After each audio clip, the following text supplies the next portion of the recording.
அனைவருக்கும் வணக்கம். இந்த வீடியோ பதிவில் நம்ம பார்க்கக்கூடிய விஷயம் என்னன்னா, ஸ்போக்கன் இங்கிலீஷ் பழகிறதுக்காக சில ப்ராக்டிக்கலான டிப்ஸ் என்ன அப்படின்றத பார்க்கலாம். நீங்கள் எங்கேயாவது ஒரு சென்டரில் போய் ஸ்போக்கன் இங்கிலீஷ் கிளாஸ் போயிட்டு இருப்பீங்க, அதெல்லாம் ஓகே. ஆனால் அதே மாதிரி தான் நீங்கள் பேசும்போதும் இருக்க போறீங்களான்னா நிச்சயமாக கிடையாது. ஸோ இதில் நான் சில ப்ராக்டிக்கலான விஷயங்கள் சொல்கிறேன். இதெல்லாம் என்னுடைய எக்ஸ்பீரியன்ஸ், நானாக கற்றுக்கிட்ட விஷயம், எனக்கு யாரும் இதெல்லாம் சொல்லிக் கொடுக்கல. ஸோ நெட்டில் சர்ச் பண்ணிங்க அப்படின்னா கார்ப்பரேட் ஸ்லாங்ஸ்னு சர்ச் பண்ணுங்க.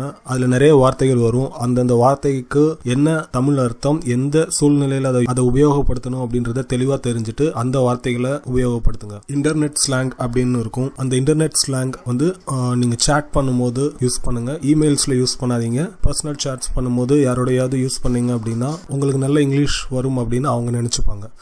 அதே மாதிரி நிறைய வேர்ட்ஸ் இருக்குது. எனக்கு இப்போதைக்கு டக்குன்னு ஸ்ட்ரைக் ஆகலை.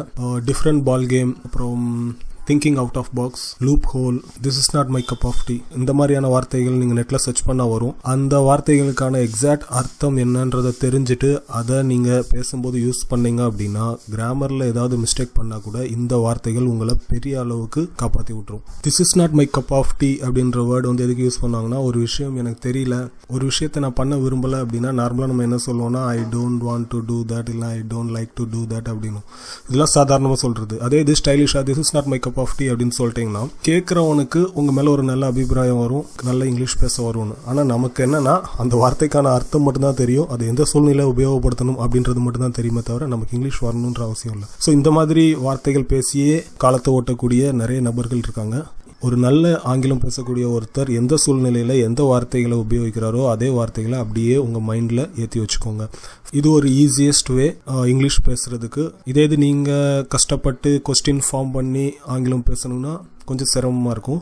ஆனால் ஒரு சூழ்நிலையில் நல்ல ஆங்கிலம் பேசக்கூடிய ஒருவர் என்ன வார்த்தைகளை யூஸ் பண்ணுறாரோ அதே வார்த்தையை ஜஸ்ட் நம்ம மைண்டில் வச்சுட்டு அதே சூழ்நிலை வரும்போது அந்த வார்த்தையை நம்ம பேசிட்டுறது ரொம்ப ஈஸியஸ்ட் வே ஆங்கிலம் பேசுறதுக்காக.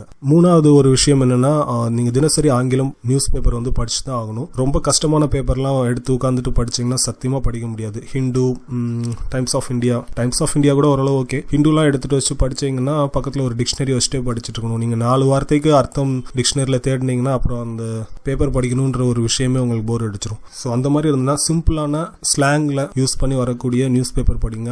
நான் படிக்கிற நியூஸ் பேப்பர் என்னன்னா mumbai-mirror.comனு ஒன்று வரும். கூகுள்லேயே mumbai-mirror.com சர்ச் பண்ணிங்கன்னா அது வரும். மேக்ஸிமம் மும்பை ரிலேட்டடான news, international news, party news, celebrities news, அப்புறம் ஸ்போர்ட்ஸ் நியூஸ் எல்லாமே இருக்கும். அதில் அது ஒரு கேவலமான ஒரு நியூஸ் சொல்லக்கூடிய ஒரு பேப்பர் தான். ஆனால் அவங்க யூஸ் பண்ணக்கூடிய அந்த வார்த்தைகளுக்கு வந்து நீங்கள் டிக்ஷனரியை போய் தேடி பார்க்கணுன்ற அவசியம் கிடையாது. ஓரளவுக்கு உங்களுக்கு ஆங்கிலம் தெரிஞ்சிருந்தது அப்படின்னா உங்களால் அதில் சொல்லியிருக்கிற ஆர்டிகல்ஸ் வந்து கம்ப்ளீட்டாக வாசிக்க முடியும். அந்த நியூஸ் பேப்பரில் பார்த்தீங்கன்னா நிறைய இந்த பாலிவுட் ஆக்ட்ரஸோட இன்டர்வியூஸ் வரும், ஸ்போர்ட்ஸ் பர்சன்ஸோட இன்டர்வியூஸ் வரும்.